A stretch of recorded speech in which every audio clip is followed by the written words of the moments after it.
Bonjour chers amis, bonjour chers leaders, j'espère que vous allez bien. Alors pour ce soir, sachez que je vais donc réaliser une vidéo encore pour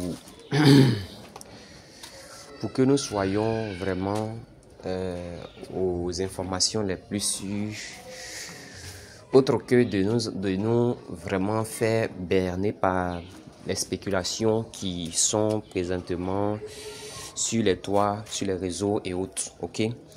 Sachez que l'application Pi nous parle à nous-mêmes en tant que pionniers, ok? Et ici, pour ce qui a été comme mise à jour, juste après le Open Network, l'équipe nous a tout simplement communiqué une information officielle ici en envoyant ici sur Official Announcement, ok? Donc voici l'annonce officielle de l'Open Network qui a été effectué depuis le 20 février, ok? Donc j'invite ici tout un chacun à tout simplement appuyer sur Official Announcement et effectuer la lecture de ce qui est écrit, ok?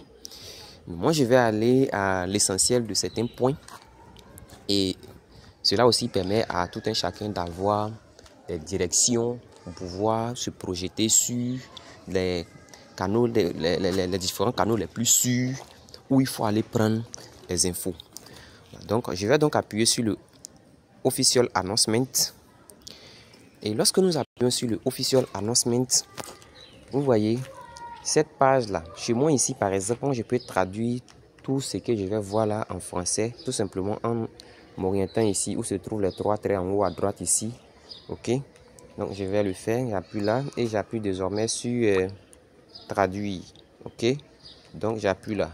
Ça va donc traduire cette page de Chrome en français. Normalement, si le réseau ne déconne pas trop, voilà, ça va donc traduire. Donc je vais appuyer sur traduire juste en haut là. Voilà, donc voilà que c'est traduit. C'est écrit ici accueil bloc. Le résumé, le réseau ouvert de Pi est lancé. Vous voyez, voilà ça, c'est écrit ici.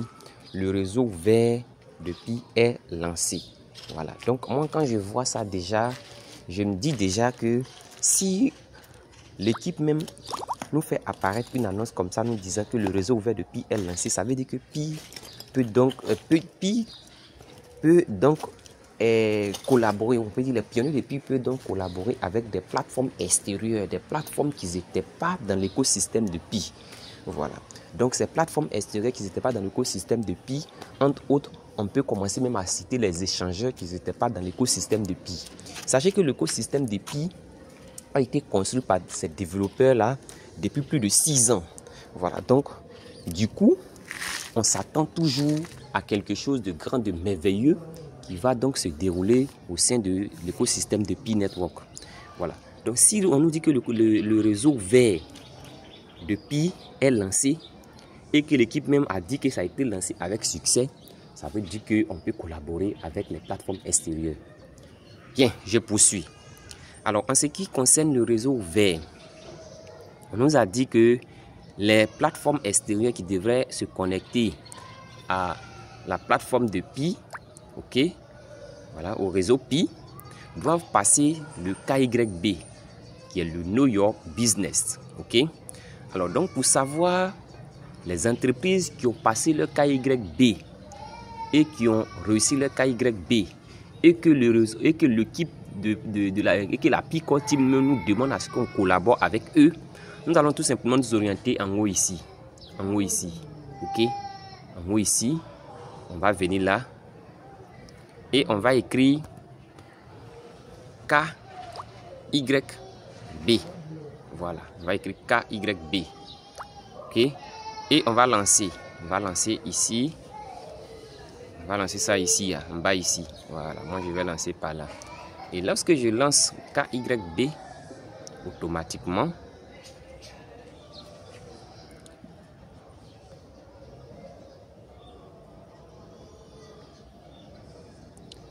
lorsque je lance le KYB, excusez les amis, il fallait donc appuyer sur côté recherche. Voilà, je suis allé trop loin. L'autre côté, je l'ai lancé dans dans le Google Chrome. Donc, excusez, ici, j'ai lancé dans le Google Chrome. Plutôt, c'est ici. Voilà. Lancez, faites vos recherches ici. Voilà. Voilà. Donc, ici, efface celui-là. Voilà. Donc, regardez bien, c'est par ici qu'il faut lancer la recherche du KYB. OK? OK. Donc, là, je rentre là et je mets KYB. Et je mets, une fois que j'ai fini d'écrire KYB, automatiquement, je vais donc voir les entreprises qui ont été KYB et tout ce qui est élément correspondant au KYB vont donc apparaître par là. Ok, nous voyons déjà KYB Business, KYB Entité Page et Safety Noticed et ainsi de suite. Et ce qui va nous intéresser, c'est cette partie-là, KYB Entité Page, ici. Voilà.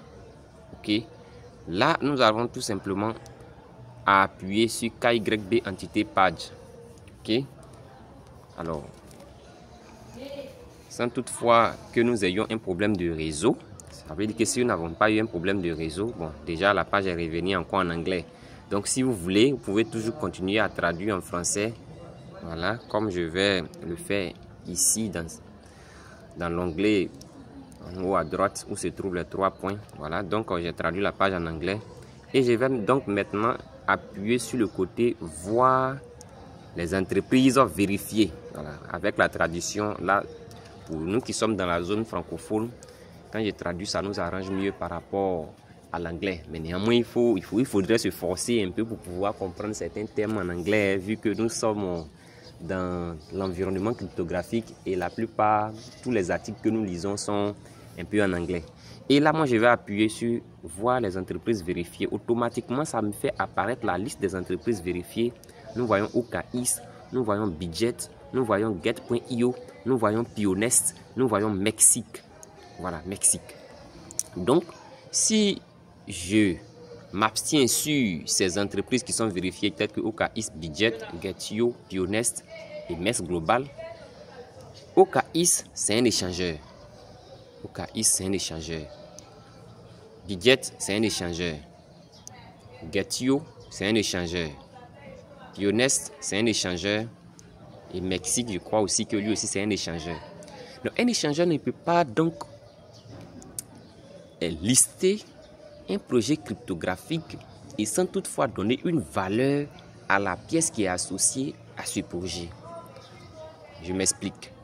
Aujourd'hui, OKX ne peut pas lister la pièce de pi sans toutefois associer une valeur à la pièce qui concerne ce projet-là. Alors, nous tous avons dit ici que avec le total supply des pièces de pi, il lui faut une liquidité très puissante pour que la valeur GCV soit respectée, si je peux m'exprimer ainsi. Et on voit aussi que la liquidité, c'est-à-dire la capitalisation boursière de pi n'a pas été déployée. Alors donc on peut dire comme ça que automatiquement, si la pièce est listée sur des échangeurs, qu'il n'y a pas de capitalisation boursière, ceux qui auront à effectuer des achats et des ventes, c'est-à-dire ceux qui vont vouloir acheter, c'est eux qui vont proposer leur prix.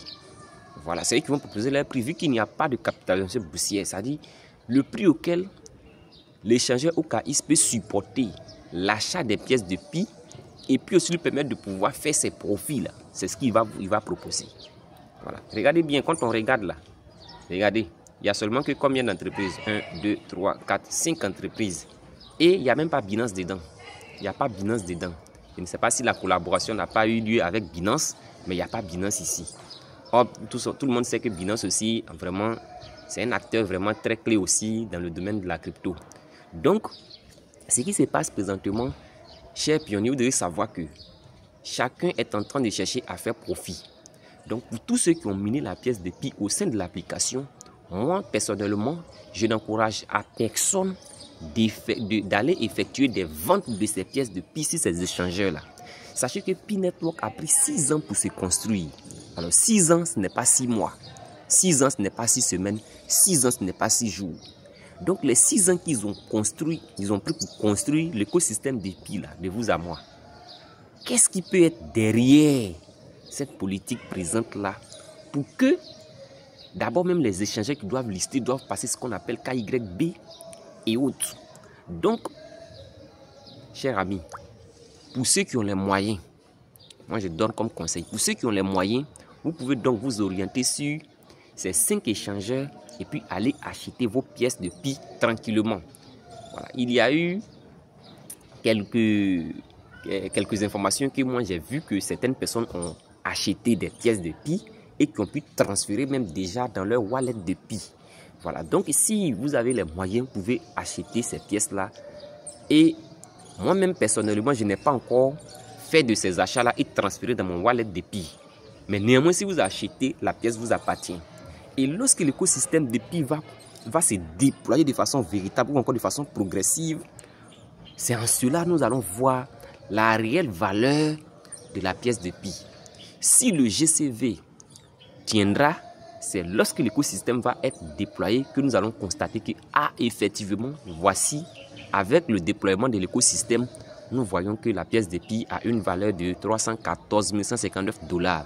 Dans le cas contraire, si la pièce aura cette valeur de 2 $ et prendre la valeur de façon progressive, alors sachez tout simplement que c'est lorsque l'écosystème va commencer à se déployer que ce qui se trouve, les différentes valeurs de pièces de Pi qui se trouvent sur les 5 échangeurs que voici là, va commencer à grimper. Parce que les gens vont commencer à comprendre l'utilité de la pièce de Pi et ils ne vont plus venir vendre les pièces sur ces échangeurs. Et d'autres même, les gens vont vouloir même acheter une quantité de pièces pour que ils puissent en posséder. C'est dans ce temps-là aussi que la pièce qui se retrouve sur ces échangeurs va commencer à prendre une forte valeur, parce que si vous pouvez acheter pour aller peut-être effectuer vos achats de biens et de services, mais attendez, vous n'allez pas pouvoir l'acheter à 2 $ et puis aller prendre pour aller faire un achat de 314 159 $. Celui-là même qui vend de ses biens aux valeurs GCV, mais il n'est pas bête. Il peut venir même aussi acheter sur l'échangeur et puis lui aussi il en a en quantité. Voilà pourquoi, pour le moment là, moi je ne peux pas dire à quelqu'un d'aller vendre ses pièces. Les gens sont en train de nous faire comprendre ici que dans un projet cryptographique, il faut toujours avoir la tête très patiente. Chers amis, c'est ce que je voulais partager avec vous. Ça, c'est mon analyse personnelle. C'est mon analyse personnelle et sachez que dans l'aspect cryptographique, tout investissement, il y a ce qu'on appelle un risque qui se retrouve juste derrière. Donc, je ne suis pas donc non seulement un conseiller financier, à chacun de faire ses propres recherches et d'investir, si je peux m'exprimer ainsi. Alors, chers amis, tout est dévoilé.